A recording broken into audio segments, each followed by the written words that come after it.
Hello everybody and welcome to the Jumputi Heroes New Year's Special. We've got quite a long video for you here today. You'll be able to see all the sections of the video on the screen now. And hopefully I have put timestamps in the description if you want to skip ahead to a particular part.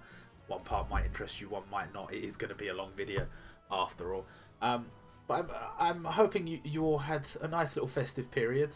It was quite busy for me. But I'm happy to be able to sit down and just have this nice long video to bring you all. Starting off with Section 1. Section 1 is a video that was actually going to be separate from this before, but things got a bit confused because we were doing the One Piece Treasure Cruise videos and other stuff. So it's here now. My ranking of all the events from 2020. This covers every event from New Year last year up until the Christmas event, the Feast of 1000 Part 1 this year. We'll not be including the One Piece stuff, Feast of 1000 Part 2, all of that. That is technically a 2021 event, so we'll save that for next time. But let's talk about this. So I'm going to do it in order of date. So we're going to start off in January 2021.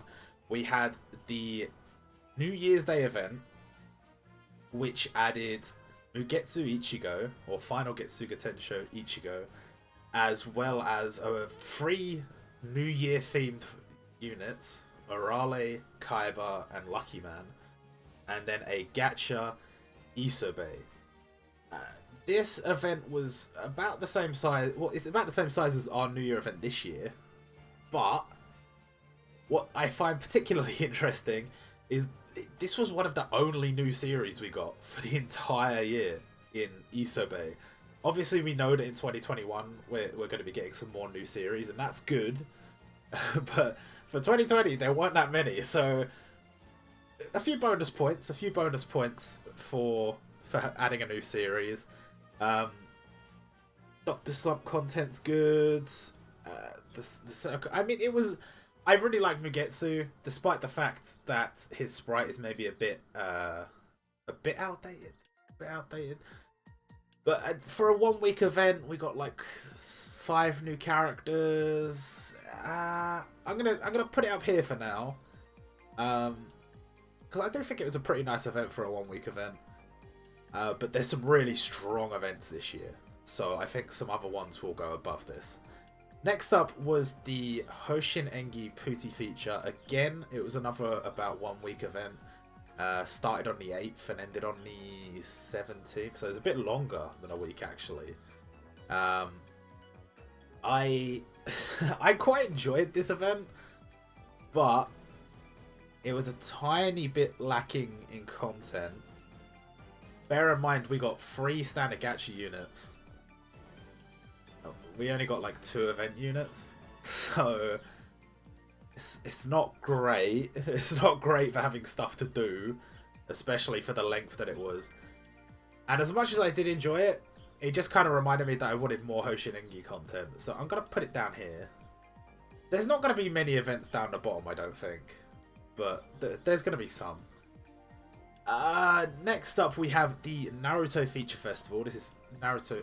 Which number is this? Number 2 or number 3? I think it's number 2. But it's the first one of 2020, and it was quite a sizable event. I mean, it ran until the 27th of January from the 17th. So this event was basically, if I got that right, that was like, I didn't quite run till the 27th. No, it did. It ran till the 27th. That's mad. So from the 17th to the 27th, 10-day event. And then Hoshin Engi was like a 9-day event, right? And it added fucking 5 characters, no limiteds, and 3 of them were standard gacha. But fucking Naruto added loads of stuff. 4 standard gacha units, a whole bunch of free-to-play units, 2 limiteds. We even got a new tower unit. Like, credit where credit's due, I suppose. It was a big event. It was a big event. But for how long it was, you know? As much as I kind of do shit on the fact that we get so much Naruto content sometimes. Fair enough. Fair enough. Fist of the North Star was next, starting on the 27th, end of January, and it ran up until mid-February. That's quite a long time. It had 4 standard gacha units, and then like what, 4 farmables and a limited. This kind of hurts because I really like this event, but for how long it was and for what it added, part of me kind of just has to put it a little bit lower. Just a little bit. I'm gonna put it in B, just purely from a content perspective. It was, I think it was all right. I enjoyed some of the characters that were added, which is why it does still go in B tier. Just a bit disappointed at the length, the length compared to the content released. But I will say Yuda was a cool addition, being a special challenge stage, which we do not get many of. So that's nice.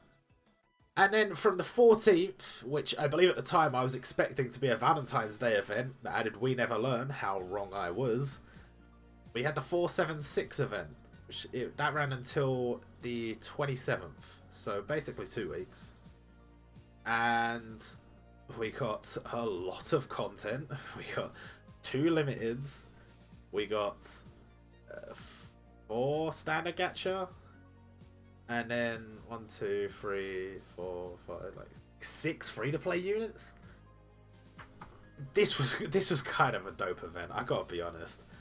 Like, especially because a lot of the characters it was adding, it was like either a character that was heavily desired from a series that was already in the game. For example, Shinobu from Kimetsu no Yaiba, Will Zappelli from JoJo, Cross Marion from D. Greyman, Urahara Kisuke from Bleach. Plus, it gave us new versions of Sasuke, Zoro, Ichigo, Alan, Kenshin. It was pretty good, you know, and I think they gave us loads of freebies during this event as well. I gotta put it, I think it might be the first S tier, to be honest. I think it legit might be the first S tier. Also because it was such a surprise, because it was an event about a world record, you know, that we couldn't possibly have known about. And in addition to that, they teased it so much. What do these numbers mean? What could it be? You know, etc. So it was kind of sick watching it on the live stream and stuff. I got it rated quite highly. Next up, we had Yu Yu Hakusho. First Genkai Battle of the year with Ryzen. Wait, hold on. How long was this event? 27th until the 11th. So again, seemingly about 2 weeks. Most of the events are 2 weeks. I mean, there's 24 events, and it's you know, it's 12 months, 24 events. But they're about 2 weeks each, but it doesn't quite work out like that on paper, you know, because this event was like a week. This event was like a week. So some of the events do run a bit longer. And we'll talk about some of those a bit. But I would say Yu Yu Hakusho, ooh, that was quite a good one, to be honest. We got 4 standard gacha units, but technically 3 of them were like in one set, and then Yusuke was off by himself. We got Koenma, V2 Sensui, Ryzen, and Shura as free-to-play units. I don't know. Just purely for the fact that Hiei got added, and Hiei's really dope, and I think a lot of the sprite redesigns are quite nice, like the new the new Kurama looks really good. I really like the addition of Mukuro, and I still use Mukuro all the time. And Genkai Battle Ryzen as well. This one's kind of quite good as well. I'm going to say, for now, I'm going to say B tier. Some of these might change. but for now I'm going to say B tier. Next up, Katekyo Hitman Reborn. This one hurts me, because I think I'm going to have to put it quite low. It's an event that ran from the 11th of March until the 28th. So that's over 2 weeks. 17 days? 17 days. Yeah, I did one limited. It had 3 standard gacha units.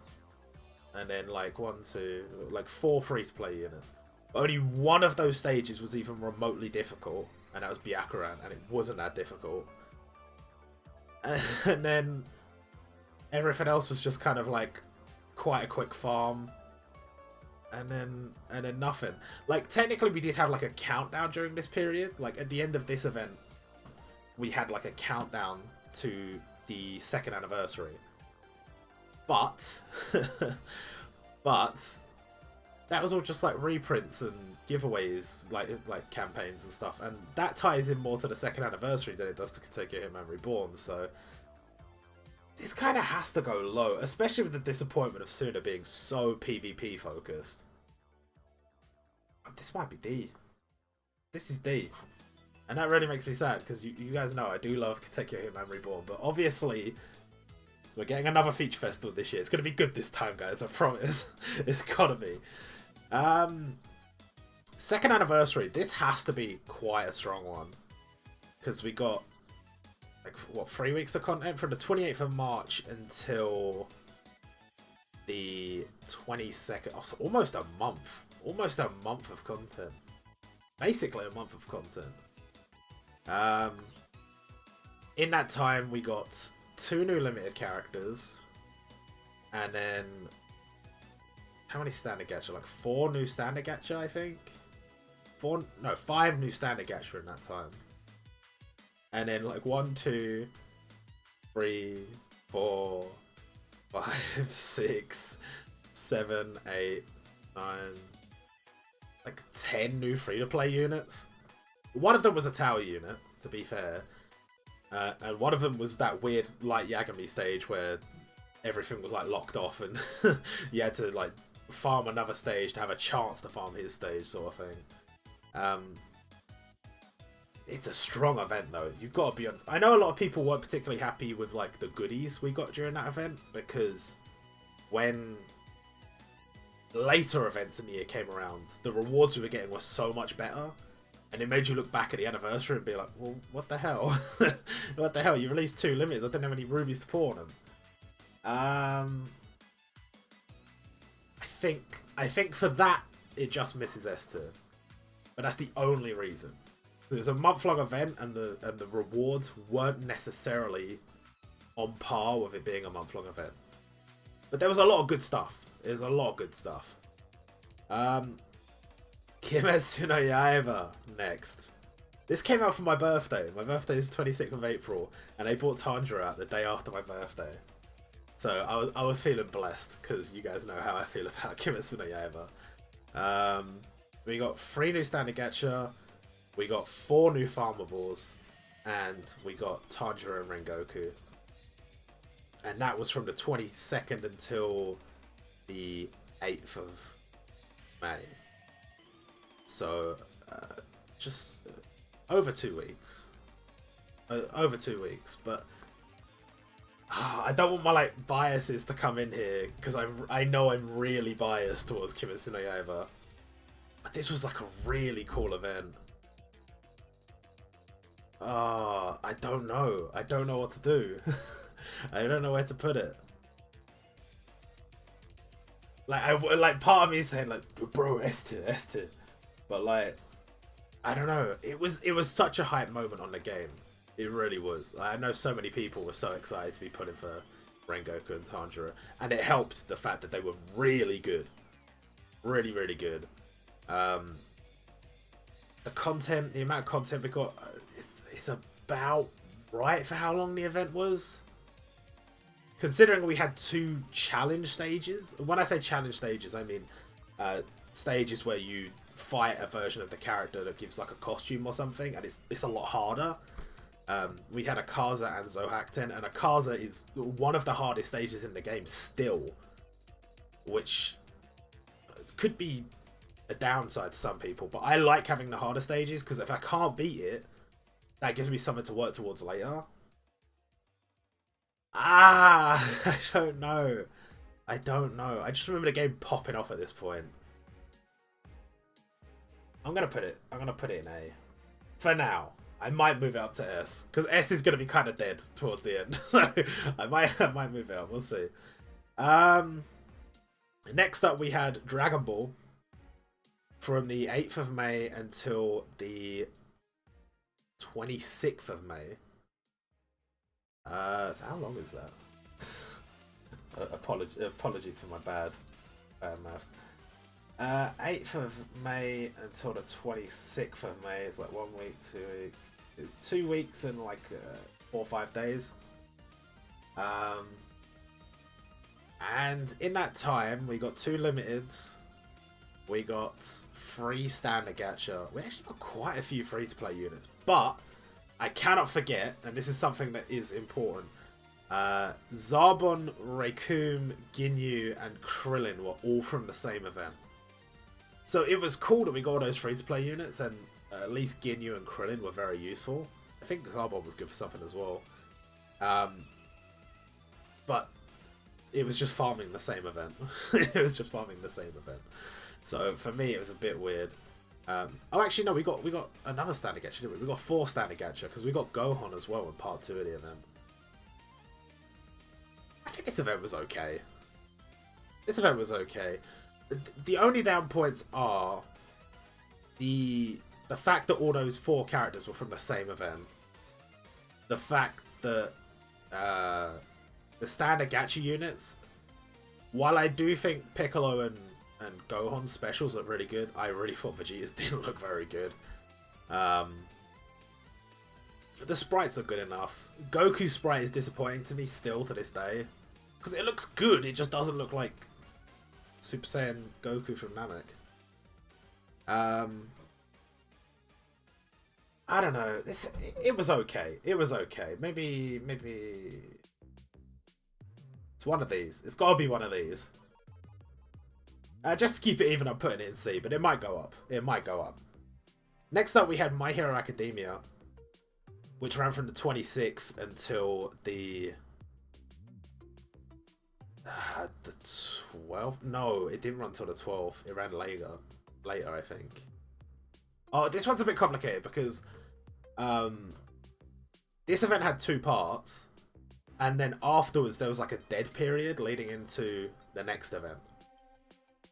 So we'll say I think it ended on like the, because I think this event was out for like only for a few days. So I'm gonna say it ran until like the 8th or something. It was basically like a 2-week event. So I won't blame it for the dead period after, because it was specifically a dead period and it wasn't just like keep farming the same stage over and over until the new thing comes. Like, so I would say this event was really, really stinky. Because we got Best Genist quite early, sort of. We got information about him early, I suppose. We got our 3 standard gacha units. We got what, 1, 2, 3, 4, 5, 6, like 6 free-to-play units. 7 if you count Killer Bee, which I won't because it's not My Hero Academia and it was Tao unit anyway. And then we got Limited Endeavor. I just remember being quite underwhelmed with the selection they had made, the choices they'd made for event characters, the choices they'd made for gacha characters. It's not necessarily bad because, I mean, you know, Deku versus Gentle is still a pretty cool moment in the anime. We got Jiddo as a free-to-play unit. That was kind of cool. I just feel like there's still so much shit we're missing from My Hero Academia. And we got Shigaraki, which was good. But he was kind of a weird event. It wasn't like a catastrophe or anything, which it probably should have been. And then we got version 2 Overhaul, which I think a lot of people are like, we don't need that. But technically it is a form change, I guess. And Endeavor being the only limited is kind of dead. this has kind of got to go on the lower end. I think I've got to put it in D, to be honest. I can't put it on the same level as Dragon Ball. Dragon Ball was better. I think just... There were some cool things in it, but it was mostly just not that interesting to me. And I think a lot of people were fed up with the, like... When they released the Light Yagami event for the second anniversary, I think there were some complaints about people not wanting to be time constrained on that event. And so what they did with Gentle Criminal was basically the same thing, but they made the stage easy. So really all they did was just... it was still just tedious. Like, they didn't really achieve anything by making it easier. So... yeah, for me, I can't rate it very highly. I don't remember enjoying it that much. I remember being annoyed at it. So, a bit lower. Again, might move up. But the next event, Dark Heroes, which technically I'm going to say started on the 17th. Could say the 12th, because there was a dead period beforehand where we got Nakime. And that started on the 12th. I guess technically I should, to be fair to the other events, I should say it started on the 12th. And that ran until the 30th. Which is when we got Gintama. I don't know, let me think. The Limiteds was like a mixed bag. Because most people I know were very happy with Dio. And with Muzan, they were like, okay, but why that Muzan? And when we saw the scans, I remember we thought the Limiteds were Hogyoku Absorbed Aizen and then Great Demon Lord Vern. But then it turns out, no. Muzan and Dio, they're standard gacha. It's like, oh. And I was kind of hoping a bit more for Midora could be something like a limited, a standard gacha, whatever. And he was an event unit. There's a lot of cool characters on display here. It was cool that we got a version 2 All Might as a free unit as well. Seeing 6 be added was quite nice. More content from Nuro Nogami. More Toriko content with Midora. This is a tricky one. Plus we got Gitsune. It was an interesting event, I've got to be honest. How long was it though? It was quite long, right? So what? 12 days until Gitsune came out and then another 18 days? Ooh, quite long, isn't it? I can't really put it in S tier because it was a bit long. It was a bit long. And there were some weird choices made. I think. I think a lot of people questioned Muzan. I think a lot of people were hoping for more Toriko content, and then when Midora came, they were like, yeah, but where's the gacha? Where's the gacha? Dio was really cool, though.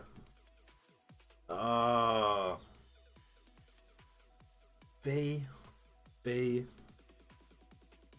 I think B's fair. And then Gintama.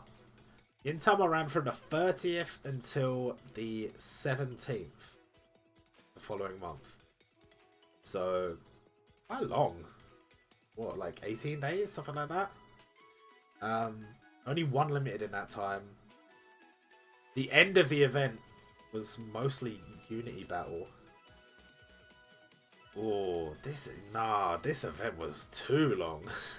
Well, I think technically when One Piece came out, we had a countdown to One Piece. So I guess I can't count too much against Gintama for that. But the event did kind of just drown out towards the end. They left too much time between the release of new free-to-play units. There was only like one challenge stage, and that was Abuto. I don't know. I can't rate it too highly. I think the character choices were good. It was cool to get Yagyu Kyubei and Tsukuyo and Kamui from Standard Gacha. Kagura's a cool limited. I'm just happy it wasn't another Gintoki. I don't know. obviously people will know I'm not exactly a Gintama stan, so it's hard for me to rate this highly. But it's like when I think about this event, it's like I can't put it on par with these events. Surely not. I think it's got Golden Sea. It's not D tier. Like there was some cool stuff going on with this event, but yeah, I can't justify putting it too highly. I thought it was cool to get version 2 Hijikata Toshiro as well. I don't know. Moving on. One Piece, which ran from the 17th until the 30th, or thereabouts. We got 4 new standard gacha, and they were all villains, which I thought was quite cool. And then we got limited Kaido and limited Kazuki Oden. And Kaido was a villain, obviously, but Oden wasn't. Two challenge stages of Kinemon and Luffy. And then, like, three other farmables. Bad event. It's not a bad event. It's like, what, 13-day event? And you get, like, it's not a bad amount of content.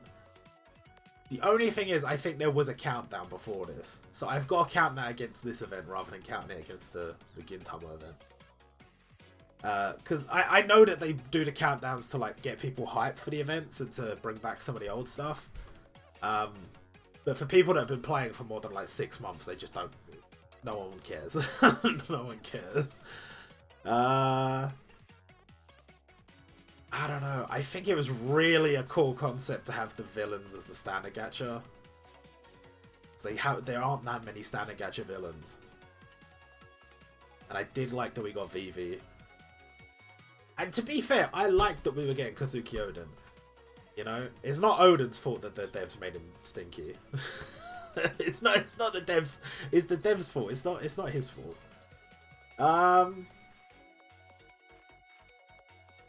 B tier, I would say. It's not a bad event. It's not a bad event. It's just that it's another One Piece event. It's too draining. We get One Piece event every year, same time every year.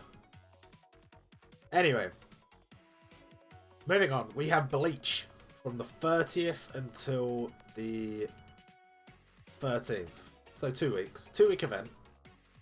1 new limited. Technically 2 challenge stages because we had Kuretsuchi as well, though it wasn't that difficult. I don't think Yuhabaha was that difficult either. I can't really remember. I had Yamamoto, so I can't really talk. We got 3 standard gacha units. One of them was a new Ichigo, and I think we needed a new Ichigo as like a standard gacha because we had so many limited Ichigos. It's like, if you're a fan of Ichigo, you could pull this one shitty one from the gacha, or you could pull any of this number of limiteds. But now we've got another standard gacha one. Byakuya's sprite was pretty good. I was disappointed with Yamamoto's performance overall, but he wasn't that bad. Sometimes I embellished how bad he was. Siphon is a really good tower unit. I mean, how many units did we end up with here? Free to play. 1, 2. Wait, 1, 3, 4, 5, 6. Like 6, but only 5 because one of them is a tower unit. It's okay. It's okay. I think my main disappointment was probably Yamamoto, because it really felt like it was going to be a 1000-Year Blood War feature festival. And then the only thing from 1000-Year Blood War was Yamamoto versus Yuhabaha. And everything else was from, like, Fullbring arc. Except Kuretsuchi, he was like... Wakemundo, I guess? I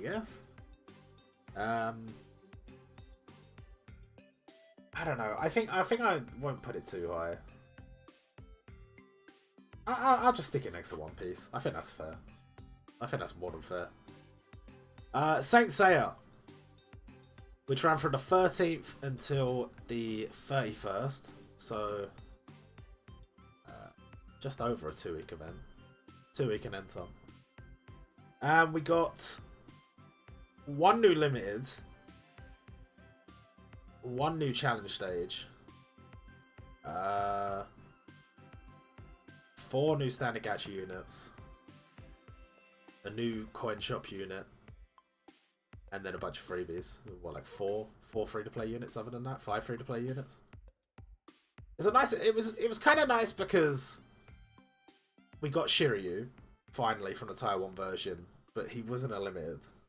But you could... It was nice that we finally got a coin shop unit as well. We hadn't had a coin shop unit in ages. I really like Mu. I think it's a really good unit for a free-to-play unit. I was thoroughly, like... I was torn about Shun being gacha. Because I really wanted Shun. And I knew that now I would have to pull for Shun instead of, you know, just doing the event. But that did mean that Shun was a better unit. So, think of that what you will. Also, Shura getting downgraded was a catastrophe, was a challenge stage. Got downgraded from Taiwan to JP to just be an ultimate class event. I know the Shura event supposedly was not particularly hard on Taiwan, but it still would have been a challenge event. It still would have counted in its favour. Seiya's sprite is one of the best we got this year. A lot of the free-to-play stuff was just kind of whatever. It was just like Transcendence and stuff. Shura technically was an ultimate, so it's a bit better.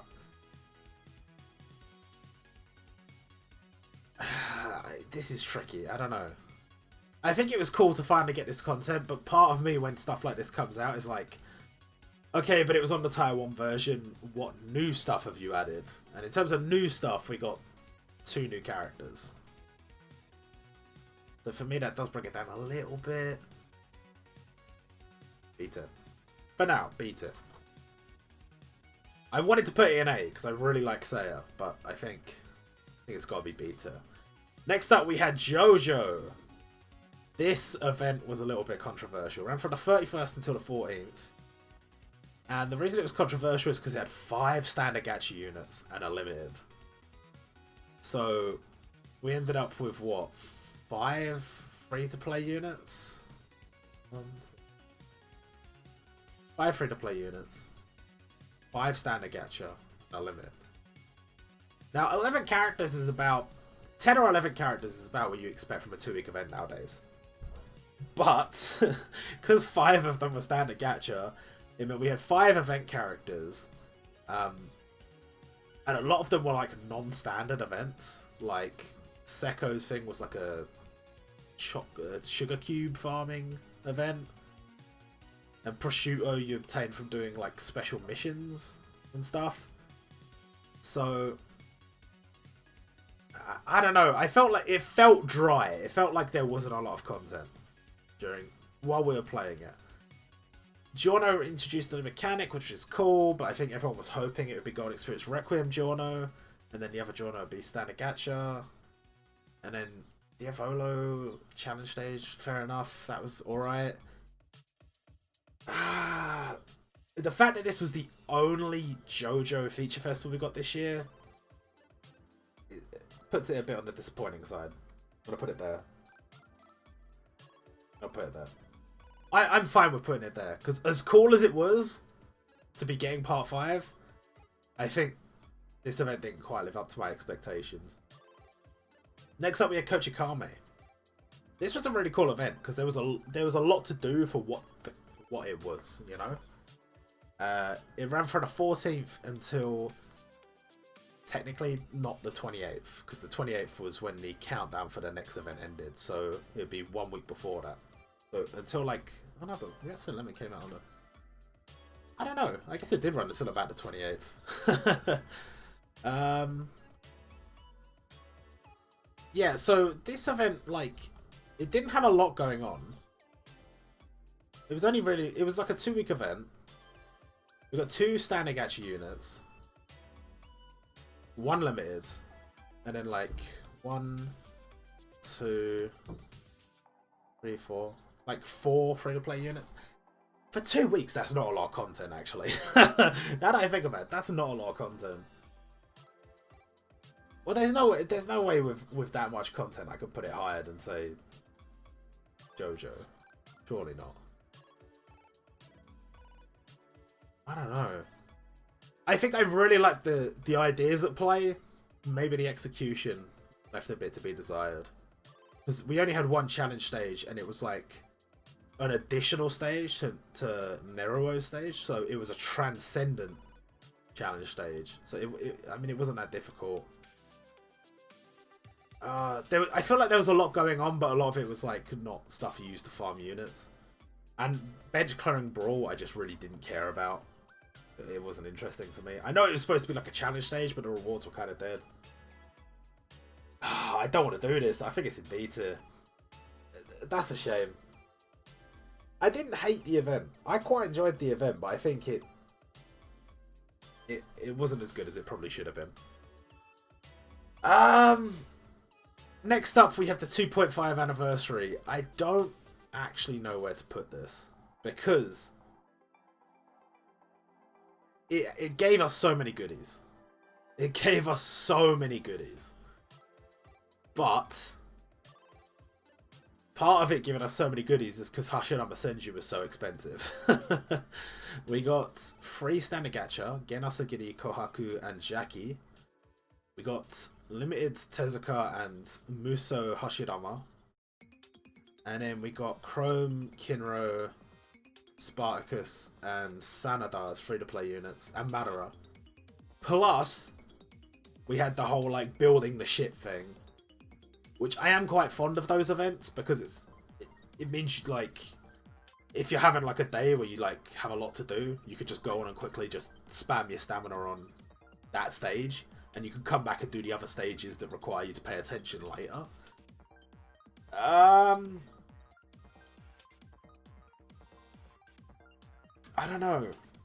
I don't know. It just down to the sheer length of this event, because it started on the 28th, and then the next event almost started on the 28th, so it was almost a whole month event. And the second half of it was like dead. It was fucking dead. It had like loads of reprints for old events and stuff. I gotta mark it down for that, surely. I don't know. Because it gave us so many goodies, I can't put it too low. And because some of the characters on display were really cool, I can't put it too low. But because of the price of Hashirama Senju and for how long the event was, I can't put it too high. So I guess I just kind of got to put it in the middle. Next up, I know where this event's going. The New World event. Now, to be fair, it was only a 2-week event. No, not even 2 week. It was a 1-week event, basically. 27th until the 5th of the next month. Introduced Silver's Rayleigh Limited and Kurapika Limited. And then Crollo and Luffy. So we got 4 characters that had already appeared on the Taiwan version coming over to JP.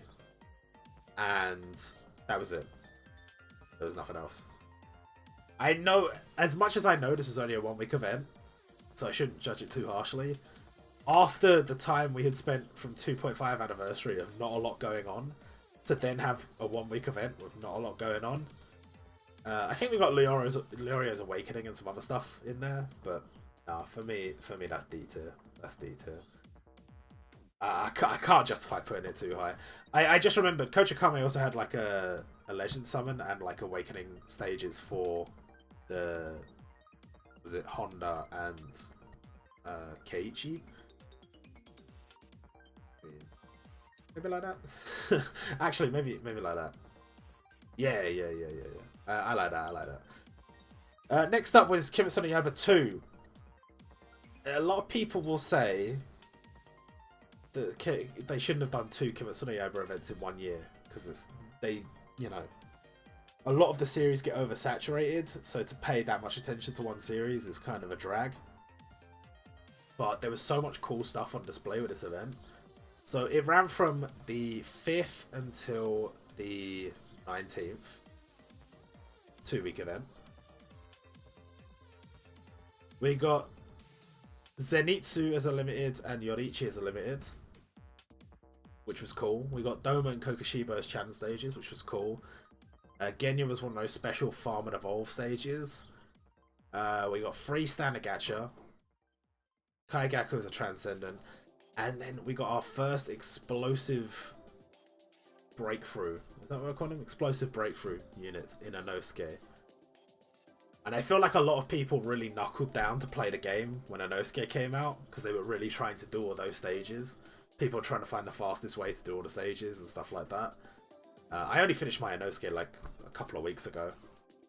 I don't know. I really like this event. The only issue I have is, yeah, we already had a Kimetsu no Yaiba event this year. But that was the only issue I had with that event. Other than that, it was kind of a banger. Plus, they gave us quite a lot of goodies. I'm gonna say, like, part of me wants to put it in S. But, you know what? I'm gonna say, I'm gonna do it. I'm gonna put it in S. Assuming that we didn't have another Kimetsu no Yaiba event this year, and we just had that one, that was a banger. So it's got to be S tier. It's got to be. I'm definitely letting my bias show here, but it can't be helped. That's why it's all based. Remember, guys, all based on my opinions. That's it. That's it. From the 19th until the 30th, we had the Bobobo event. So 19th till the 30th is not a long time. So can't judge it too harshly. It was like a week. It wasn't even 2 full weeks. We got new limiteds, we got 2 new standard gacha, and we got a bunch of free-to-play stuff. We technically only had 1 challenge stage in the form of Halikulani, but Hatenko was also sort of a challenge stage because it was a score challenge.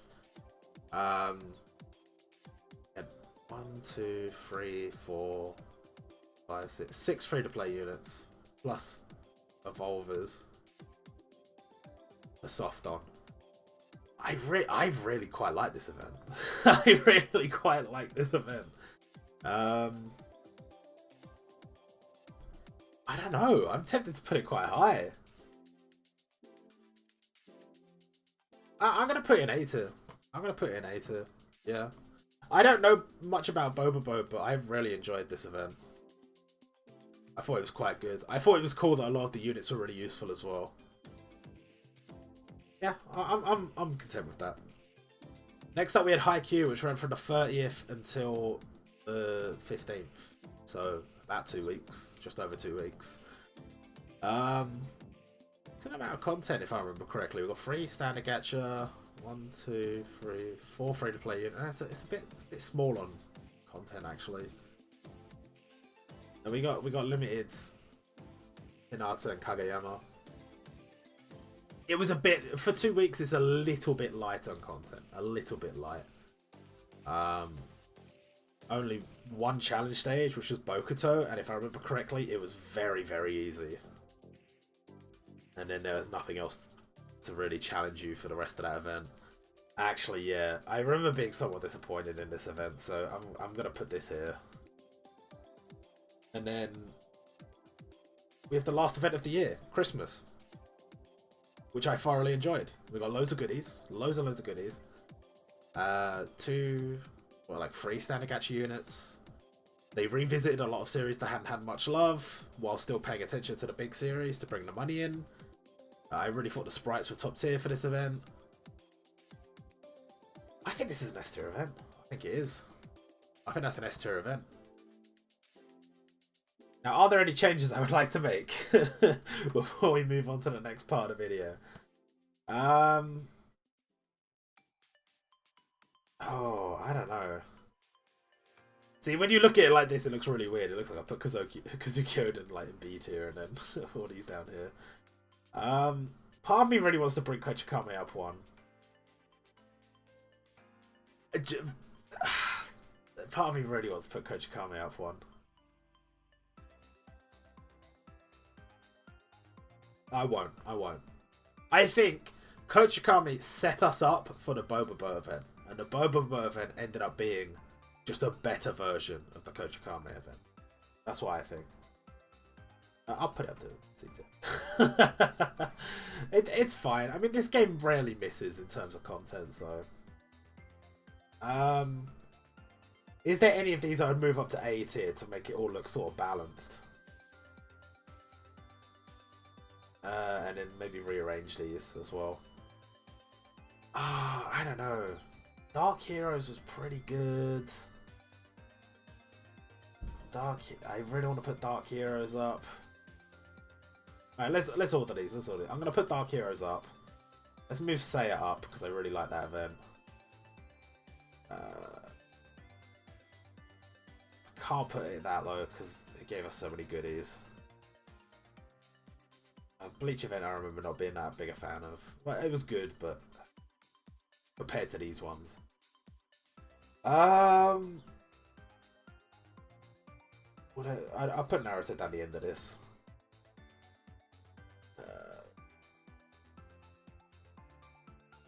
That was a New Year. New Year was really good for a 1 week event. I think I'm done. I think that's it. I think that's where I put it. You're obviously welcome to your own opinions, so I will link this this tier list creator in the description. And now we can move swiftly on to the next part of the video. Okay, so something I want to quickly talk about in this section of the video is the database. I had intended to do a lot of updates to the database in 2020. I actually had a long list of things I intended to do in 2020. But for reasons that are pretty obvious, I just got crazy busy with work because of everything that was going on last year. I didn't get as much done as I had hoped. But thanks to the help of Shocking and Fallelujah, towards the end of the year, we started to make a lot of progress towards making the database a bit better. Now, these changes are in no way final. They have not been pushed live to the database yet. This is just a sneak little peek. I did show it a little bit on stream before. One of the small things is, if we click on, say, Koro Sensei, I've changed this from pure white to grey because people always seem to get on me about when I show them a screenshot of my Discord is in like day mode instead of night mode, or my Twitter. Actually, Twitter I've got in night mode, but people seem to have an issue with day mode, so I've made it just a little bit darker, and it fits the theme of the website a little bit better because it is that darker grey. And one of the first things we are adding, that will be in the first update that comes out, hopefully soon. Hopefully I can show this to you guys soon. We have this top section, which is more broader filters. Stuff like, are you looking for red units, green units, blue units, yellow? What class are you looking for? What unit grade are you looking for? And how do you want to sort the information? I'm still not settled on if I may change the way the sort works, and I want to add more into the sort. I want people to be able to sort by HP attack and HP attack and recovery. There's no defense in this game. And I also have other ideas for how to lay out these filters that is still not fully implemented the way I want to. But this is more a case of getting the features down on paper, getting them added to the site, and then worrying about improvements later. So, for example, if you were looking for a character that was, let's say, a limited, and you're looking for somebody that is a limited and they are immune to attack down. Click submit. Oh look, what do you know? Zenreina Ken Rao. Immune to attack reduction. Let's go. So, you probably have a basic idea of how all these filters work. Characters that convert from to a certain colour, rate up a certain colour, rate down, rate to 0, burst, such as, you know, there's loads there. There's loads there. And other is stuff like this. There's still some more I need to add to this. Stuff like that. And it's not like a super complex filter just yet. but it will get there. A lot of the information is being added in the back end now. It's going to take us a while to fill it all out. It's going to take us a very long time to fill it all out. But the features will go live before we've finished adding everything. So it will all come eventually. We will have information on all the characters and what they all do eventually. And once we have done all that, I intend to revisit the character page for each character and take a look at potential changes I can make to the wording of certain things to try and make it uniform across all the characters. Rau's not a particularly bad one, but if I was to reset, take for example, who's like a really early unit, maybe Karma. Karma isn't too bad actually. Like a day one unit. Has some yoga maybe. I don't know. I'm trying to look for a character where like I've done a shoddy translation, but okay, so like across the database we've been using inflict instead of deal, but some of the early characters do still have deal and stuff like that, so we'd want to change that. Just little things like that. I want to make it all uniform and all so that you can say, okay, that's what this character does and these are the other characters that do that. Other things I'm looking to add, there are quite a few, but they are things that will be added slowly over the course over the course of I don't know how long. I don't know how long. I just want people to know that this is being worked on, and it has been being worked on. The other things that I've noted down here are tweaks to the UI. At the moment, I'm sure it looks fine, but there are a few little things that aren't quite right. And also, I've noticed I think it's on mobile or in certain browsers, some of the tables and stuff don't show up the way I want them to. So, going to be tweaking that. There is going to be a major overhaul to the character page, mainly because these images here, which we call I don't know what we call them, pages, book images, I don't know. Those don't exist in the files anymore. I think it does still download some of them, but they don't add new ones for new characters anymore. So, for example, the new characters. Oh, I've not uploaded all those images correctly, but you got Luthieus, you got that no book image. Now I could just go and find book images for these characters, but I think what I would rather do is add a video of their special animation, which is what I'm gonna try and do.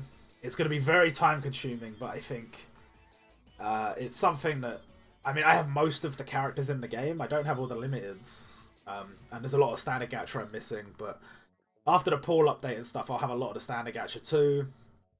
A lot of the limiteds I should be able to get off other people's recordings and stuff, so that will come. There will also be other information that is already in the files regarding the events characters are adding and such. What else have I put on here? I want to separate character names and character titles because it's getting a bit confusing.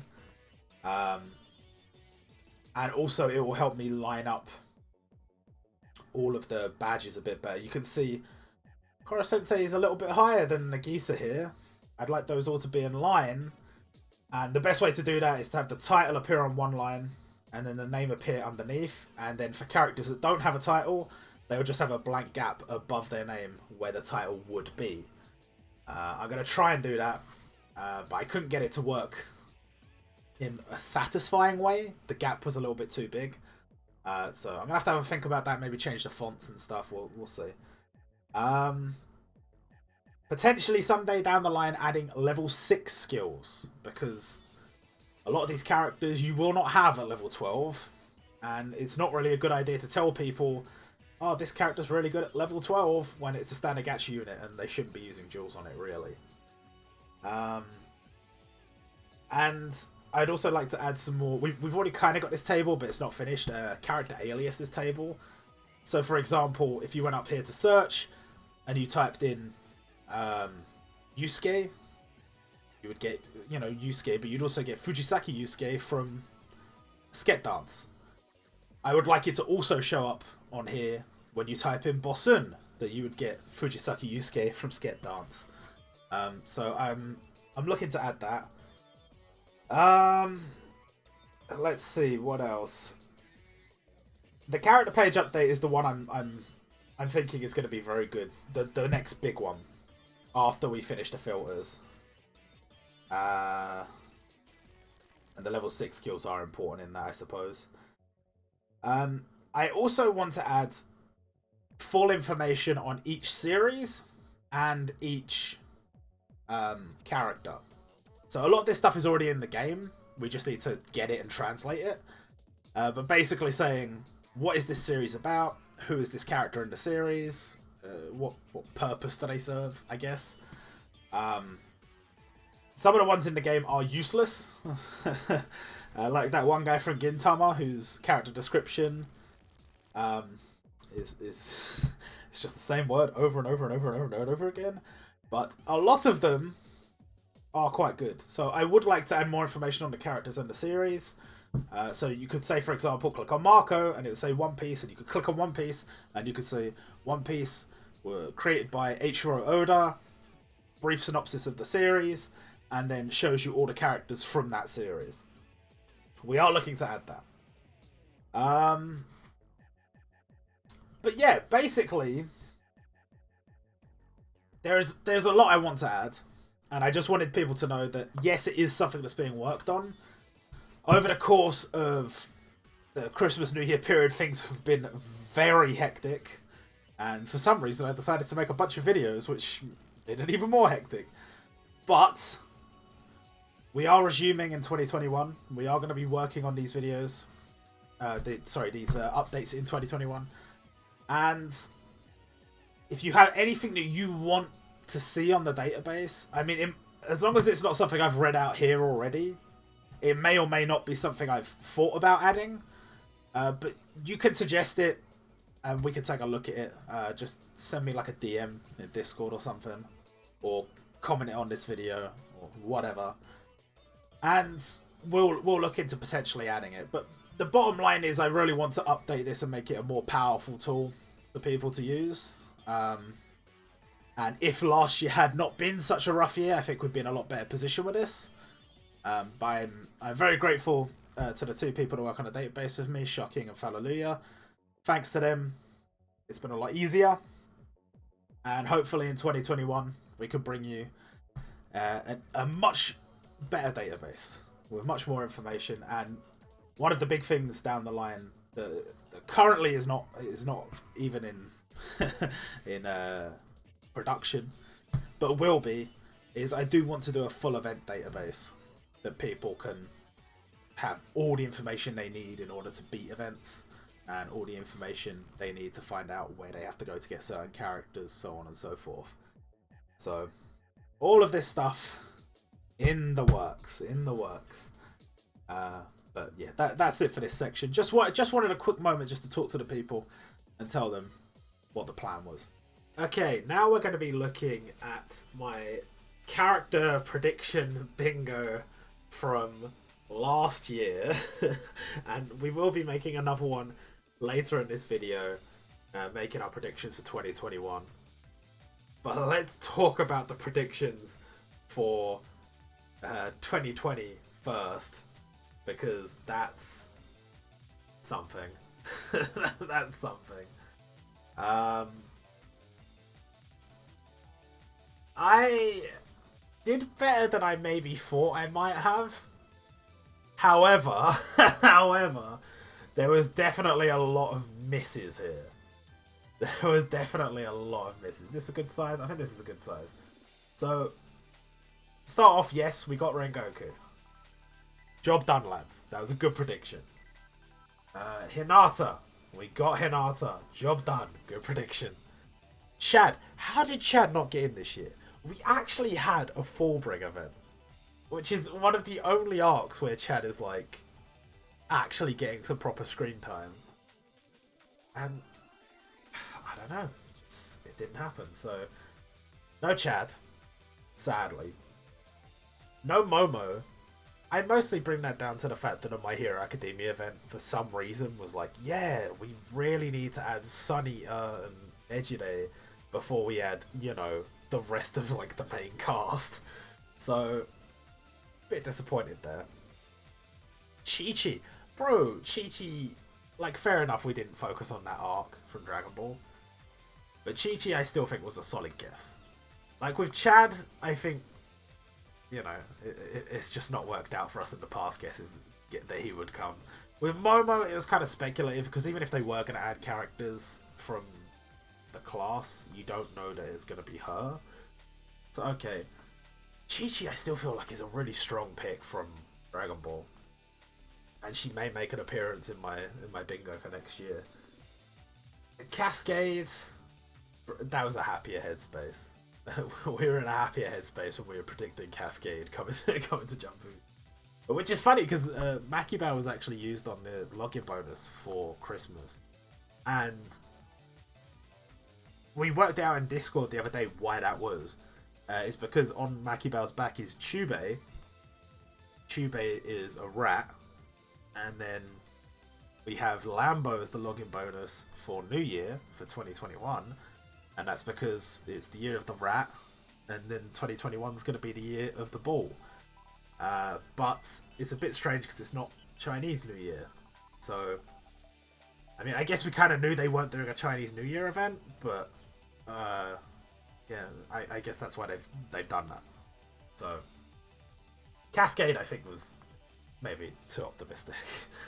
Hiryu, sadly not added, but you've got to remember that Hiryu Siren, like, he could still come, but just, you know, he didn't make it in for 2020 because we didn't know that Siren was going to be waiting until this year, 2021. So if I'd have known that, then I wouldn't have put him on there. Bokuto, big fucking tick. It's a shame he's so bad, but you know what? He's in the game. He's in the game, so he gets crossed off.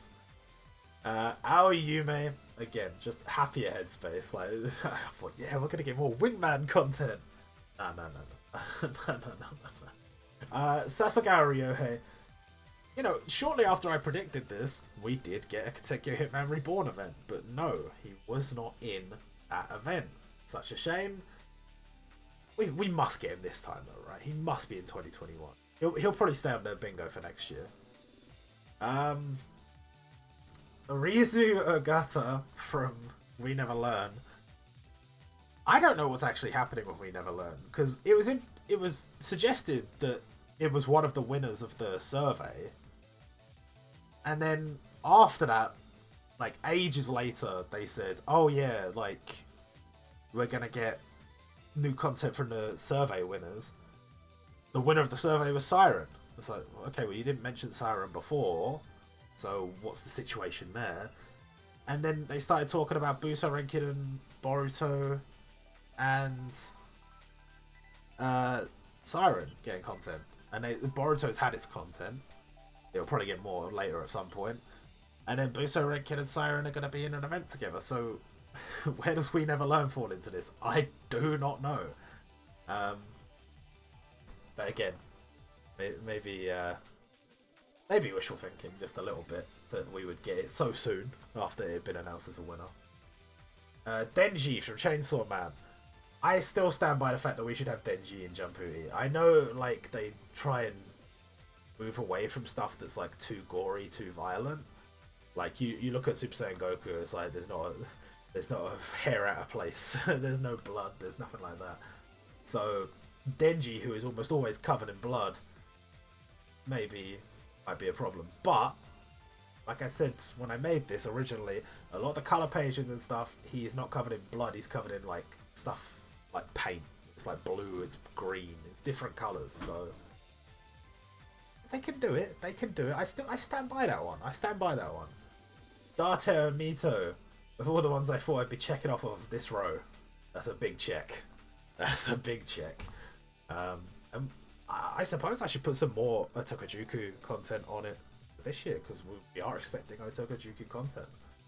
And then we have Ray from The Promised Neverland, who is probably coming 2021. So that I was not wrong by very much. I was wrong, but I was not wrong by very much. So These things happen. Shinta Fukuda from Bakuman should have been added. He should have been added. Sad, we didn't get any Bakuman content, and the only content we did get from that artist was more Death Note. More Death Note. So that's a bit sad. Hiko Seijiro, let's fucking go. Big check. Big check. My guy Hiko Seijiro. Panther, aka Patrick Spencer, sadly did not make the list. Did we get any more iShield 21 content this year? We didn't, did we? Interesting. Maybe 2021, maybe. Tezuka, that's a big check. We didn't get a Prince of Tennis feature festival, which is what I thought we might get. But we do get to check Tezuka off of the list. Aomine. No Kuroko no Basket content. Although, interestingly enough, both of these series, iShield 21 and Kuroko no Basket, both got new story islands on Taiwan, so maybe. Yui Kotagawa from To Love Ru. I don't know, we didn't get any To Love Ru this year. But if we did get even like a single bit of To Love Ru content, she probably would have been in there. So I don't think it was necessarily a bad guess, but just one that didn't work out. Shun, let's go. But we already kind of knew about Shun, I think. But did we know at this point? I don't know if we did. Maybe we didn't know yet. Either way, Shun's a big tick. Big tick. Wakashimazu Ken from Captain Tsubasa. No Tsubasa content this year. And that's a shame, because it feels deserving. And it just hasn't happened. Gojo Arena. Big disappointment for me. I love Gojo Arena. But not in the game, not this year. No Hinamaru Sumo content this year. I gotta remember, sports series don't get much love. Like, yes, we got Tezuka. Yes, we technically had a Haikyuu feature festival. But typically speaking, not very high up the list, sports series. We have Mankichi Togawa from Otoko Ippikigaki Taisho. Sadly, didn't get added. Once again, very, very wishful thinking. Was in a much better headspace making these predictions. It was a happier time. It was before, the year that happened. Probably won't be on the predictions for this year, I've got to be honest with you. These three, we kind of called this the free space because we sort of knew these characters were coming, and sure enough, they all came. But that's good. No. Heiyonagi from Act Age. I think that prediction is fucking dead in the water. Don't really need to go into much detail about why, but I suppose I should say in case somebody doesn't know. The writer, not the artist, the writer of the series, got in a lot of trouble and has gone to. He's not gone to jail. He's serving a commuted. How does it work? They've commuted his sentence so that if he's a good boy, he doesn't go to jail or something. But basically, he was groping some kids, which you should not do. Official disclaimer from OCHD: don't do that. And yeah, just he's fucked everything up for everybody. He's fucked everything up for everybody because so many people love that series. The artist, brilliant at her work, and well, obviously the two kids he also they don't need that in their life. No one needs that in their life. So all fucked up. It's all fucked up. And yeah, Act Age probably not going on the predictions for next year. Once again, happier headspace. Before this shit year happened. A Botcha Man. Sadly, got very little Dr. Slump content last year. Technically, we did get some. We got Arale, but very little. Very, very little. Duke Devlin. Look, we are getting a Yu-Gi-Oh! Feature Festival this year. We don't know which arc it's going to cover. he's got to be like an outside possibility. I think he's quite a popular character for how small his role is in the series. But maybe it is an optimistic guess. Same with Ayura from from Saiki, and same with Matora from Yuna's Haunted Heart Springs. Just maybe a bit optimistic, considering we got no content from Saiki this year, and we got one character from Yuna this year. Though we do know there is another one planned, so that might even come soon. Who knows? That could be. Actually, I don't know. When would that come? I don't think we've got another feature ensemble planned for any time particularly soon. I don't know. Fugen Shinjin. We did get Hoshinengi content. I don't know if I knew when I made this bingo if we knew Hoshinengi was coming or not. But we did get Hoshinengi content. Sadly, he didn't make it in. But you never know. In the future, you never know. Oh god, I put another Bakuman. I put another Bakuman. We got no Bakuman this year. Okay? I don't need to keep reminding myself, but no, we got no Bakuman this year. So we'll move on. Kimagure Orange Road. Madoka from Kimagure Orange Road. Again, just happier headspace. Let's move on. Will Zapelli! Yeah! Oh, it's been a while. It's been a while since I could cross one off. Will Zapelli. Let's go. That was a good guess. That was a good guess. But, I mean, he was bound to come eventually. Okay, Moeru Onisan. Again, I think all the series where I was guessing, I was like, oh, like, maybe this year. No. This was not the year for that. This was not the year for that. Kenichi from Moeru Onisan, it was not the year for him. It was not the year for him. Zebra from Toriko. I still stand by that guess. I think that wasn't a bad guess. I feel like a Toriko feature festival 100% could have come this year. We did get some Toriko content. Bro, when it comes, when it finally comes, this year is going to be the year. Toriko Feature Festival, and we will get Zebra, Coco, Sunny. We will. Kojiro from Fumino Kojiro. Yeah, okay, yeah. We definitely didn't get any of that. Though, that wasn't an awful guess, because at the time, it really looked like Sensei Features could be something that they do more of in the future. And if they did, then he would be an obvious choice for a Masami Kuramada Sensei feature. But maybe that wasn't as bad a guess as I immediately thought.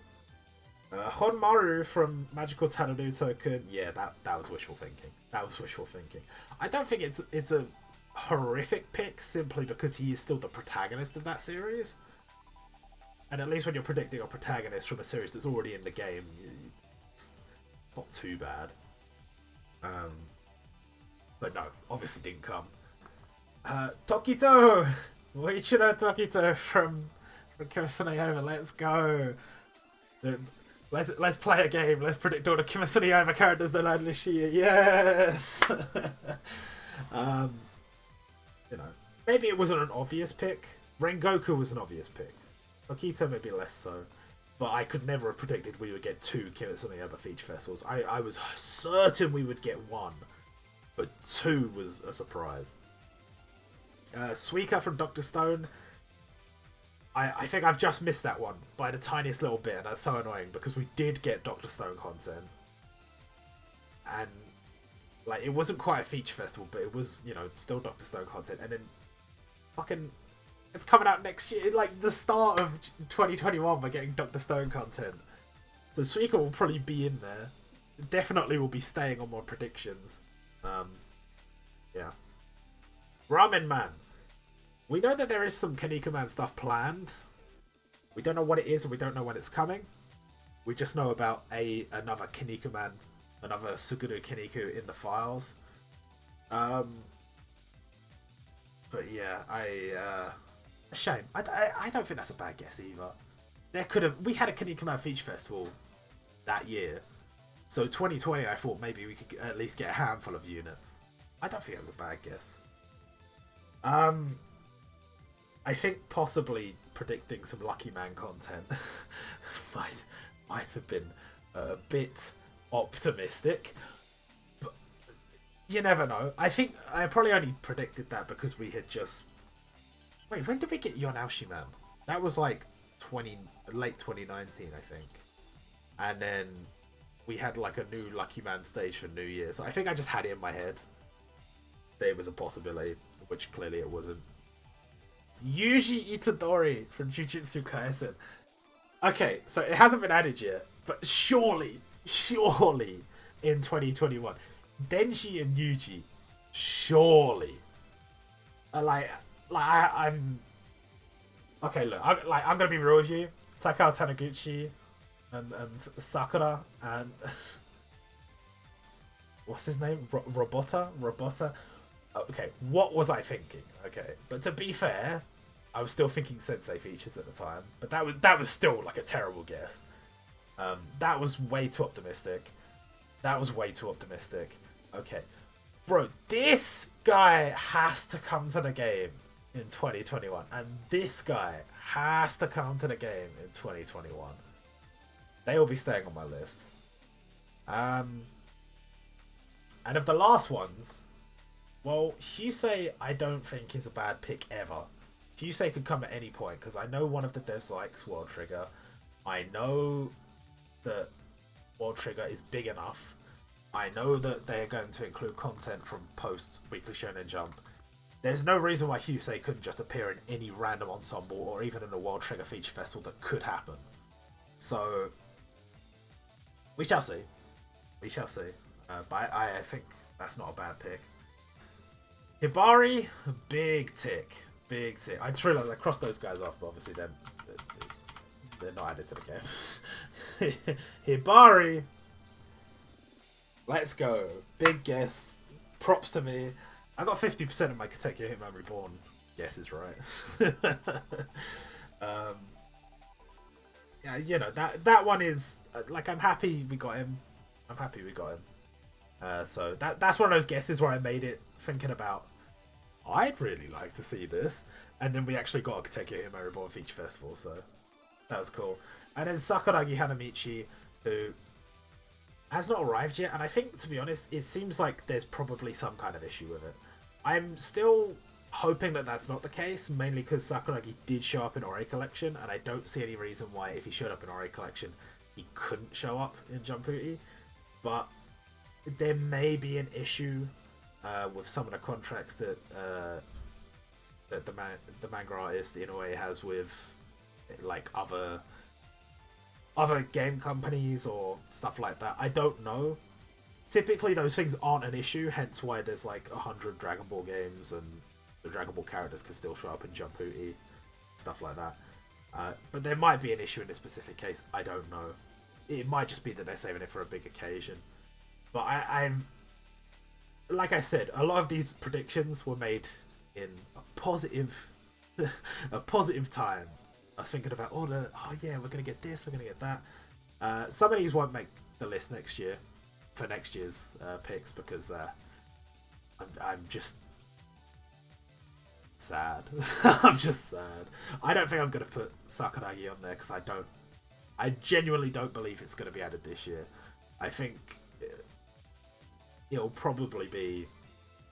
A lot of these are not going to make the list. I'm going to be honest with you. A lot of the ones that I picked this year that didn't get added, I'm not going to pick for next year. So I'm done with reviewing this.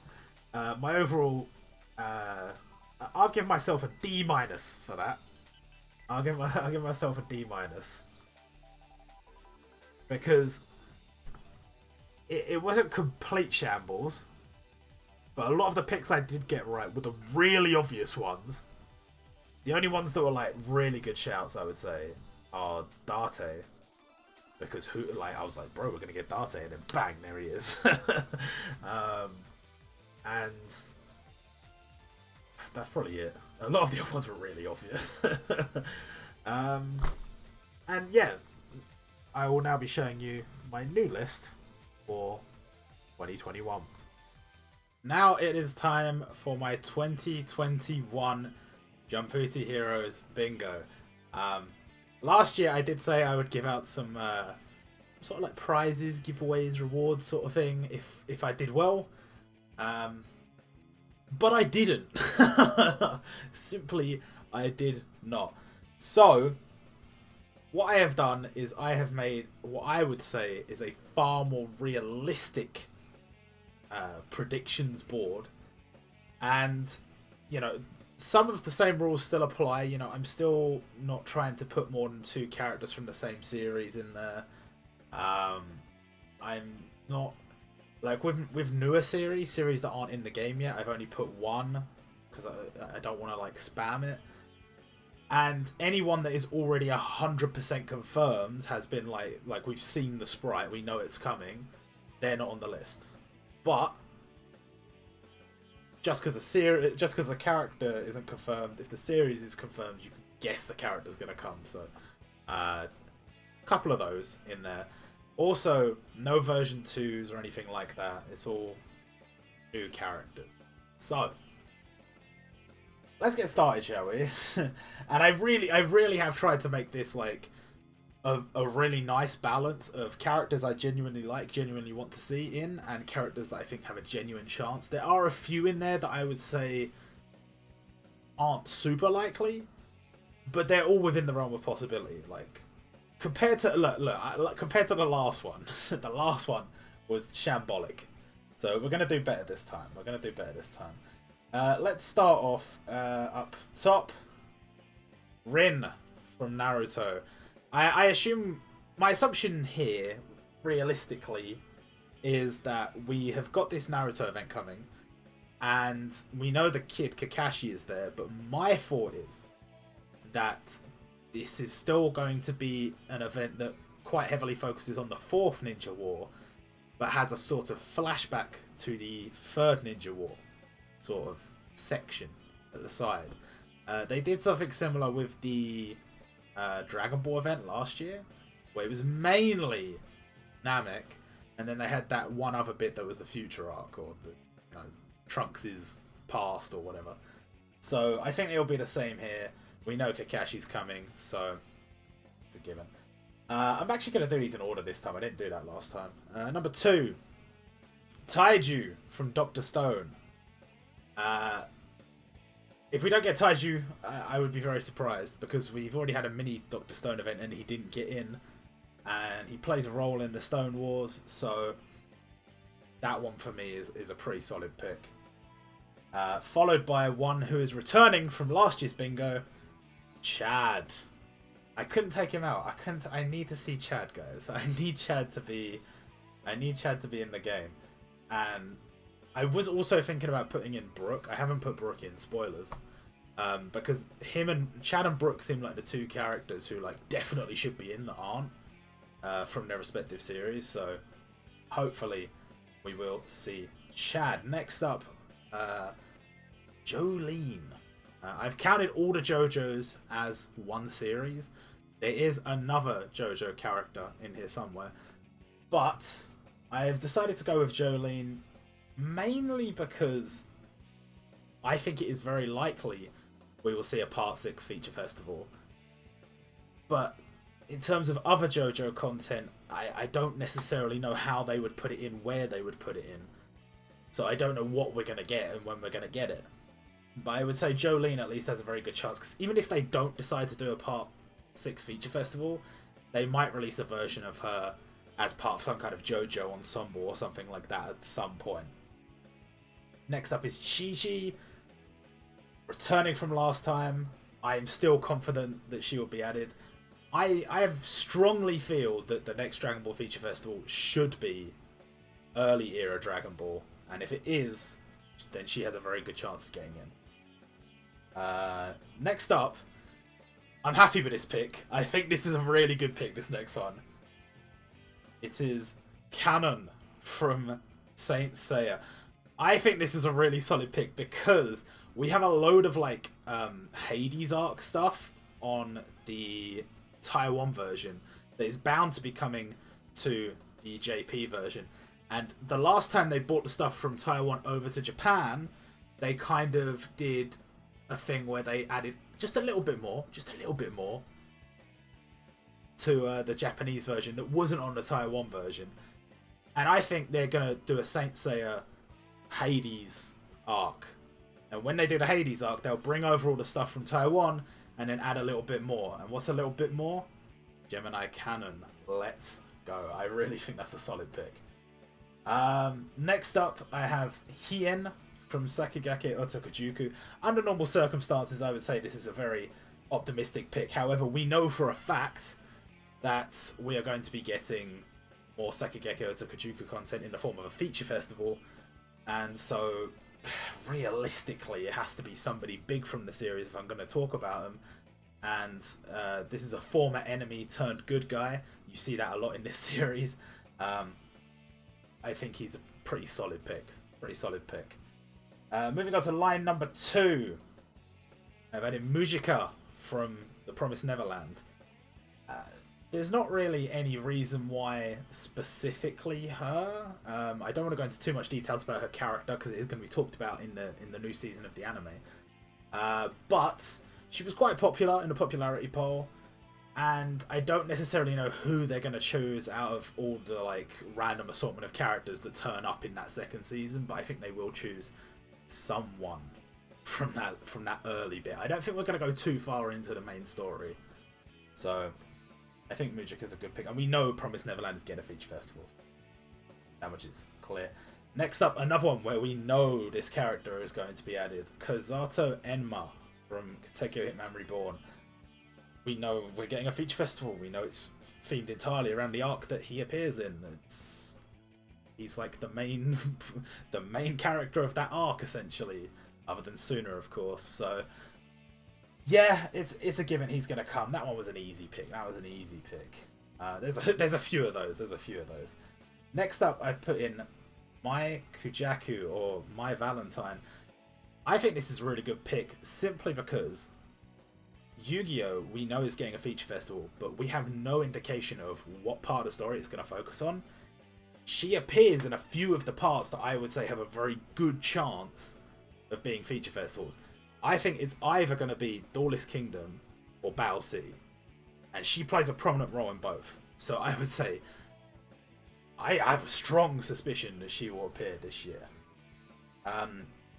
Next up is Kazuki Muto. This one's a gimme because we know he's going to come because we're getting Buso Renkin and he is the main character. So that's don't need to say much more than that. Next up is Denji from Chainsaw Man. So far, this is probably the weakest pick. Mainly because I really want him in the game. That's the only reason he's still here, returning from last year. But with new series, there's absolutely no guarantees. None whatsoever. So maybe we get lucky. Maybe like when we get more information about the anime, potentially he gets released in Jumputi. But I think that is just a pick that I have made solely because I want him. Next up, our second Naruto pick, I have chosen Darui. I was really trying hard to figure out who it should be from the war. And obviously a lot of the key characters are version 2s of characters we already have. So choosing a new character was quite difficult, but I think First Division Commander Darui, just for me, he should be added. He'd be a great standard gacha, but there's every chance that they fill out the rest of the Hidden Leaf Village and stuff like that, in which case we might not see him, or we might get a lot of version 2s, in which case we might not see him. So again, not the strongest pick, but I do think it's playing it on the safe side, adding more Naruto characters. So I've gone with Darui. And next up from the Province of Neverland, again, we have Ray, returning from last time. And that one's a gimme. He's definitely going to be added. Up next, we have Finro from Black Clover. It's debatable whether he would necessarily get in, but I have a feeling Black Clover is going to get a feature festival this year. And if that is the case, he would have very... I don't know, would he have a good chance? Would it be fair to say it's a good chance? He'd have a decent chance, I'd say, of getting in. They'll try and flesh out the rest of the Black Balls, I would imagine, so I wouldn't say it's impossible to see him getting added. Next up, this one's a bit of a weird one. I've gone with Shaunark from Hunter x Hunter. The main reason for that is I genuinely believe he could be added. That doesn't necessarily mean he will be added, but there's not a lot of Hunter x Hunter content left. So until we're talking about like adding Ging or adding characters from the final arc, it's a bit difficult to say who they're going to choose from the earlier arcs. And the reason I went for Shalnark is because I thought Phantom Troop, we've got most of them, not all of them. Maybe this would be an opportunity to add one more of them in some kind of event. Like, I'm sure we will get something Hunter x Hunter this year. Maybe not a feature festival, but something. And I think Shalnark could be a good addition. I think he's quite a popular character for how small his role is in the series. Next up, returning from last time, Panther. Please, please add Panther. I don't really need to say anything more than what I've already said. I really want Panther added. I really want more Issue 21 content. Pray for me, lads. Pray for me. Next up, our second Bleach pick, Retsu Unohana. Any form of Unohana would be appreciated. The reason I've gone with her is because I think they might make an attempt to round out all the captains, in which case, from the original captains, we're only really missing a couple, and she is one of them. And also, whether they do like early stuff or later stuff, she has like a kind of passive role right up until the end, and then she has like a big role at the end. So potentially could appear regardless of which part of the story they intend to cover. Though I don't think this is the strongest pick, because unless they specifically go for Thousand-Year Blood War, they might skip over her and go for V2s of other characters instead.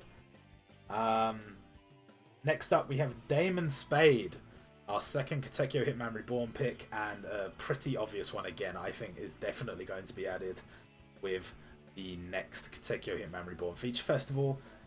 And I've got high expectations for this event. I mean, I talked about it before.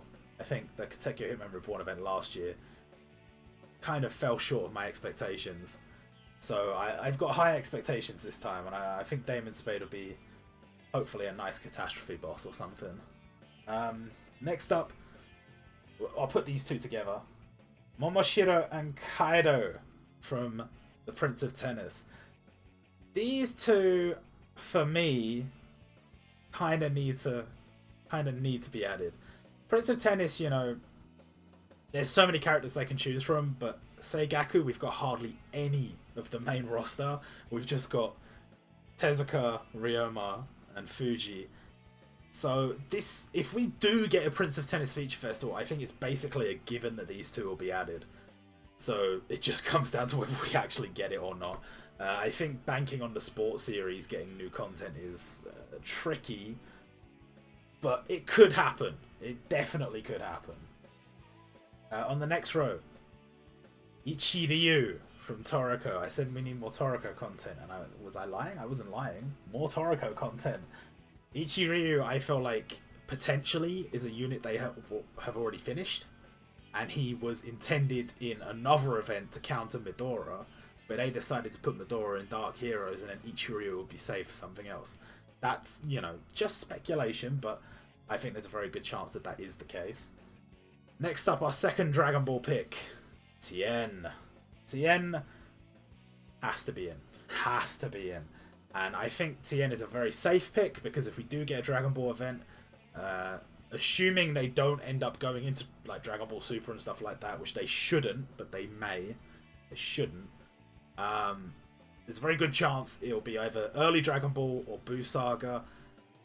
Maybe they'll revisit the Cell Saga and give us a new Gohan or something. I don't know. But regardless of which event, which arc they choose, Tien is one of the Z fighters. There's still a chance. There's still a chance he gets in. Next up, I put Eustace Kid. This is actually a pretty weak pick from me. But I wanted more One Piece. I did want to go for Brook, because I feel like they've done everything they can to not add Brook so far. So he might just not get added. You can say the same about Chad, I suppose. But for me, Eustace Kid is starting to have a bigger role in the story. And so whether they go back and they do like the Supernovas again, because we've already got Law and we've already got Luffy, so maybe they add like Kid and Killer and a few others. Or whether they do more recent stuff in the story, he would have a chance of getting in regardless. Next up, this is our free pick. Normally in the middle of the board you put one that's like guaranteed to get in, and so I've put Ageha Yoshina. This middle row looking very strong except for Unohana. I would say all of these probably coming, but Ageha Yoshina from Siren is 100% getting in. So he's the main character, so next up we have Hawks from My Hero Academia. I've kind of gone with Hawks because they kind of, I don't know, the way they did the Feature Festival last year makes me think that this year, if they did it again, this would be a very good, like, second battle, like, after the main event. They do that with some of the Feature Festivals. They have the main bit and then a little bit afterwards. This would be good for a little bit afterwards. Add us in Hawks. Maybe it's a limited. Maybe it's a standard gacha. Probably, I'd say a limited. I'd say he's quite popular. I'd say a limited. And yeah, we're bound to get more My Hero Academia content, so I think he's a safe-ish bet. Safe-ish. Next up, I put in Baran from Dragon Quest Dice Great Adventure. I figured something from Dragon Quest must get added because it's got a new anime and it's popping off, and I figured, come on, like, surely. Baran's like one of the bigger characters, one of the characters of note that hasn't been added, so that's why I went for him. I don't know how safe this pick is, because just having something big happening with your anime doesn't necessarily mean you're going to get anything in the game, as we have seen in the past, but sometimes it does, so you never know. And next up, our second pick from Otakujuku is Gecko. I went with him because both he and Hien are from Kanto. Is it Gogakuren? But they're both bad guys that became good guys. And we already have the Raiden and Dateo Mito, who are from that group as well. I figured it was a safer bet, knowing that Otakujuku has a feature festival, knowing that we've already covered those bits so far. Maybe he could get in. Next up, my second JoJo pick, Lisa. I could have gone with a few different people here. I didn't really know what to go with, but what I was thinking was, if you revisit part 1 and 2, Lisa's still missing. They did last year revisit part 1 and give us Will Zappelli. So I thought maybe if they do the same sort of thing again and they like do like a Masters of Students event or whatever, then it might be a good bet that Lisa gets in. I don't know if that will be the case, but fingers crossed. Next up, this one is Sagiri Amino from Yuna's Haunted Hot Springs. I did have Matora here before, and I took her out because I think the chances of Yuna getting much content is not that high unless it gets a feature festival, which I don't know how likely that is. Not very, I don't think. But I think Sagiri is one of the more popular characters. We know there's at least one Yuna's Haunted Hot Spring character to be added, and she's one of the main cast. She's one of the main love interests. We've already got the other two main love interests, so there's a chance that she is the missing slot. So there's a chance she should get added. Additionally, she also has the sort of, she's a ninja girl. She could fit in a different themed event. It doesn't just have to be a Yuna's Haunted Hot Springs event. So there's a chance. There's a chance. Next up, returning from last time, Fugen Shinjin. I just want him to be added. I'm sorry, guys. Last time I was right. We did get Hoshinengi content. We didn't get him, but we did get Hoshinengi content. So fingers crossed for me, guys. Come on, fingers crossed for me. Another ninja girl, Akimachi Misao. I actually don't know why I didn't put her on my list last year, because I think she was quite a good pick. And then again, I still would have been wrong because she didn't get added. But again, you know, the new producer talked about like matching series together based on themes and stuff like that. And so, like I said, ninja is quite a strong theme. And I mean, last time they did a ninja event, it sucked, but that was their fault. It wasn't the theme that was bad; it was the execution. Next up, our second Black Clover pick, Julius Nova Chrono. I think he's an outside shot for a limited. I don't think he'll be a Muso, but he definitely could come to the game as a limited. Whether or not they'll choose him or go for something else, I don't know. It really depends on the arc they go for, but I feel like a Black Clover Feature Festival is probably happening this year. And so if they get a Feature Festival, they're probably getting 2 more limiteds, and if they're getting 2 more limiteds, I'd say he has a pretty good shot of being one of them. Next up from Fist of the North Star, Mamiya. Well, we got a Fist of the North Star Feature Festival last year. I don't know how much content there is left, whether they try and make it to another Feature Festival or something, but Mamiya was a noticeable missing character from that Feature Festival. And it would just be nice to see her get added, especially after I was looking at the Ori collection database not that long ago, thinking, oh damn, they do have some characters that we don't have, and well, she's one of them. Next up, our second character from My Hero Academia is Darby. If I was doing a My Hero Academia Feature Festival, it would be like themed around a specific part of the story, and then in the second part have a Darby versus Hawks event. Now, whether that is My Villain Academia and then you make Darby a second limited against Hawks, or whether you choose a different arc in the story and then have Hawks limited against Darby, I don't know. But I would like to see him added. I think he would look really good in Jumputi. Next up, Zebra. He returns from last time. I'm not taking him out. Toriko is going to get an event this year. I'm confident. I'm confident. If Toriko gets a Feature Festival, he's in 100%. Like Ichiryu, maybe not. Zebra is in 100%. Next up, maybe one of the weaker picks. I put Itsuki Akiba from Aisu. And the reason I put her in there, again, looking at the Ori collection database, she was in there. She's still not in Jumputi. And the fact that we got Iori and she's like a one-off event and we don't see her that often, I'm kind of hoping that at some point they'll go, okay, we'll add Itsuki as well. Maybe as like a special event for Valentine's Day or something. I don't know. Next up, Kimetsu no Yaiba, Iguro. This one's a gimme.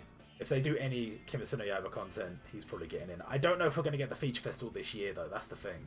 If we don't get the Feature Festival this year and they save it for like next year, he's not getting in. Because he'll most likely be in that Feature Festival because they don't have a lot of content to work with.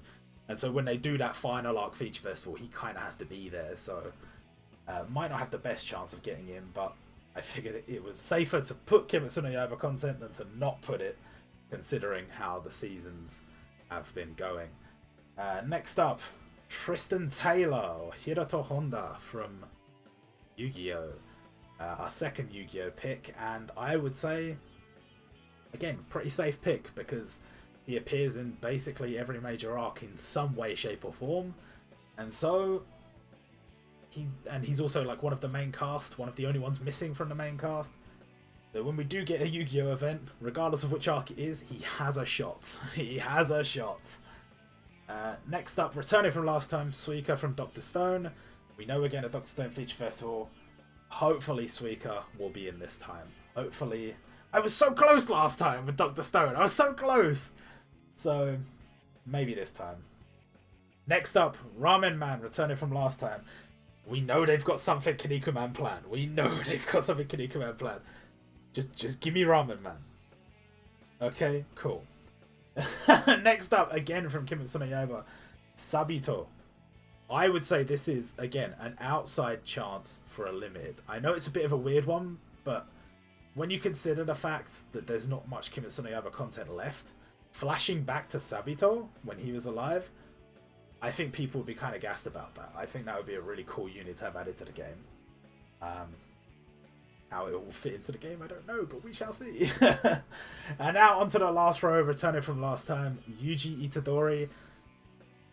Jujutsu Kaisen should be added to the game. I said this about Chainsaw Man, but I'm standing by it. This is going to be the year for Jujutsu Kaisen. Next out from Kinnikuman, Kinnikuman Soldier, or slash Kinnikuman, or Kinniku Ataru. That's kind of spoilers, but it's fine. I think there are 2 potential arcs that they may do, and depending on which one they do, I'd say he's got a 50-50 shot of being added. So It really just depends on my luck there. Really just depends on my luck. And again, it depends on whether Kinnikuman's Feature Festival actually comes to Japan. It might be a Taiwan thing. We don't know. Next up, I have made a switch. Naruyuki from We Never Learn. I did have Rizu Ogata in here. I took her out and I've put the main character in. That way, even if they don't add all the girls, I still have a shot. I don't know why they would do We Never Learn and not add the girls, but if they do We Never Learn, he'll be in. And we know that they were at least telling us they were going to do it. Whether they're actually going to do it this year, I don't know, but we should see him. Next up, Shun Nita from Captain Tsubasa. I changed my pick from Wakashimasu Ken to Shun Nita. I don't really know why. I just felt like I'd seen him in the Captain Tsubasa game on Steam, and after I'd like played through the story a little bit, I was like, actually, I could kind of see this guy being added to Jumputi. He seems to play a role in a lot of different arcs, so there's a shot. But I think you could have said the same about Ken, and well, we still haven't had him either, so we shall see. Hyusei returns from last time. World Trigger's Hyusei. I still think World Trigger has a chance of getting a feature festival this year. If not a feature festival, it has a chance of getting something. And if it gets something, that something will probably be Hyusei. So that's fine.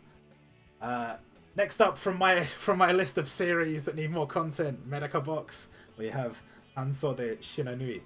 She should be in the game. She should be in the game, but there should be way more Medaka Box content, and there isn't, and, well, you know, there you go. There you go. And then finally, I have chosen Sada Mizuki from Hinamaru Zumo. This corner's kind of rough. This corner's kind of rough.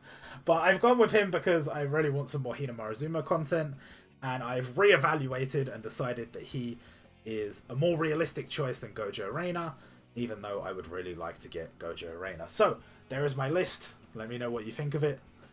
And that's going to do it for this video. I hope you guys enjoyed. And let us know in the comments, what kind of content are you looking from OCHD in 2021? Because we want to try some new things. So, if there is anything that you would be interested in seeing, either from Jumputi or from any other game, let us know. And I'm looking forward to a good year. Putting out positive vibes. If we start with a positive outlook, hopefully we can bring it home at the end of the year. So look forward to the next video. Don't know when it's going to be. But I'll see you guys then.